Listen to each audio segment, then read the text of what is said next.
राधे राधे बंधुओं, कैसे हैं आप सब। आशा करती हूँ आप सब बहुत अच्छे होंगे।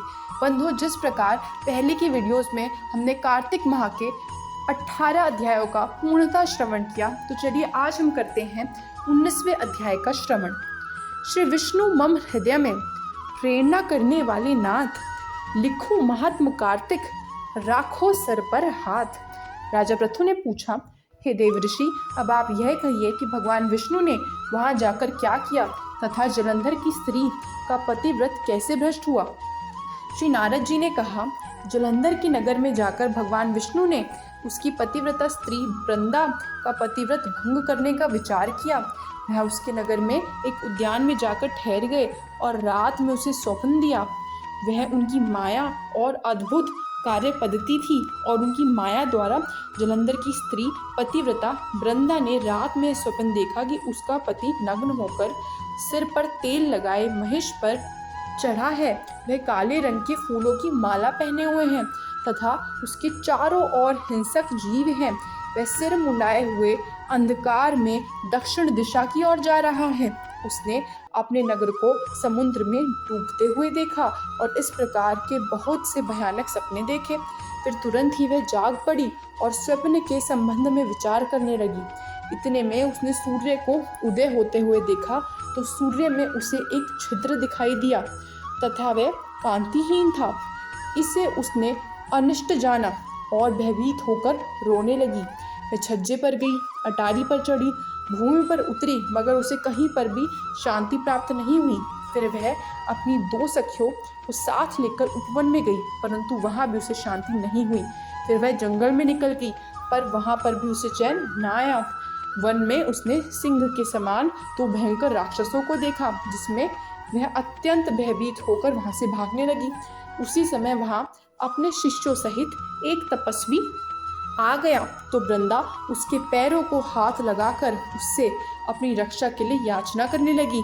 मुनि ने अपनी एक ही हुंकार से उन दोनों राक्षसों को वहां से भगा दिया। वृंदा को आश्चर्य हुआ और वह भय से मुक्त हो मुनि को हाथ जोड़कर प्रणाम करने लगी और कृतज्ञता का ज्ञापन किया। फिर उसने मुनि से अपने युद्धरत पति के संबंध में उसकी कुशल क्षेम का प्रश्न किया। मुनि ने मौन हो आगे पीछे देखकर कुछ कहना चाहा कि उसी समय 2 बानर के उसके पास हाथ जोड़कर खड़े हो गए। जो ही मुनि ने भ्रकुटी का संकेत किया तो वह उड़कर आकाश में चले गए। फिर वह जलंधर का सिर व धड़ लेकर मुनि के पास आ गए। तब वृंदा अपने पति को मरा जान मूर्छित होकर धरती पर गिर पड़ी और अनेक प्रकार के वचन कहकर दारुण विलाप करने लगी। तत्पश्चात उसने मुनि जी से कहा, हे कृपानिधे, आप मेरे पति को जीवित कर दीजिए। पतिव्रता परायण दैत्य पत्नी ऐसा कहकर दुखी श्वासों को छोड़ती हुई मुनि के चरणों में गिर पड़ी।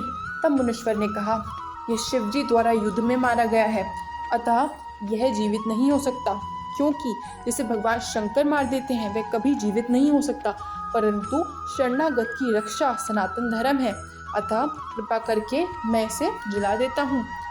श्री नारद जी कहते हैं कि वह मुनि साक्षात विष्णु थे, जिन्होंने यह सब माया फैलाई थी। फिर वृंदा के पति को जीवित करके अंतर्ध्यान हो गए। जलंधर ने उठकर वृंदा का आलिंगन किया और उसका दुख कम किया। वृंदा भी पति को जीवित देखकर बहुत खुश हुई और अब तक हुई सब बातों का स्वप्न समझा। पश्चात वृंदा सकाम हो बहुत दिन तक अपने पति के साथ विहार करती रही। एक दिन उसने संभोग काल के अंत में भगवान विष्णु को पहचान लिया। तब वह उन्हें प्रताड़ित करती हुई बोली, हे पर स्त्री से गमन करने वाले विष्णु, तुम्हारे शील को धिक्कार है। मैंने जान लिया है कि वह मायावी तपस्वी तुम ही थे। हे राजन, ऐसा कहकर क्रुद्ध हो पतिव्रता ने अपने तेज को प्रकट करते हुए शाप दिया। जो तुमने अपनी माया से 2 राक्षस मुझको दिखाए थे, वही दोनों राक्षस किसी समय तुम्हारी भी स्त्री का हरण करेंगे और इसके विरह में दुखी होकर तुम बानरों की सहायता से वन में भ्रमण करोगी और वह सर्वेश्वर जो इस समय तुम्हारा शिष्य बना हुआ है, वह वहाँ पर तुम्हारा साथी रहेगा। ऐसा कहकर पतिव्रता वृंदा भगवान विष्णु के लाख मना करने पर भी अग्नि में प्रवेश कर गई। ब्रह्मा आदि देवता आकाश में उसका प्रवेश देखते रहे। वृंदा के शरीर का तेज श्री पार्वती जी के शरीर में चला गया और आकाश में जय जयकार होने लगी। पतिव्रता धर्म के प्रभाव से वृंदा ने मुक्ति को प्राप्त किया। बोलो शंकर भगवान की जय। तो यह था भक्तों कार्तिक माह का 19वां अध्याय। आशा करती हूँ यह आपको बहुत ही अच्छा लगा होगा। यदि ऐसा है तो आप हमारे चैनल से इसी प्रकार जुड़े रहें। उसे लाइक शेयर सब्सक्राइब करना अवश्य ही ना भूलें। धन्यवाद आपका हमसे जुड़े रहने के लिए।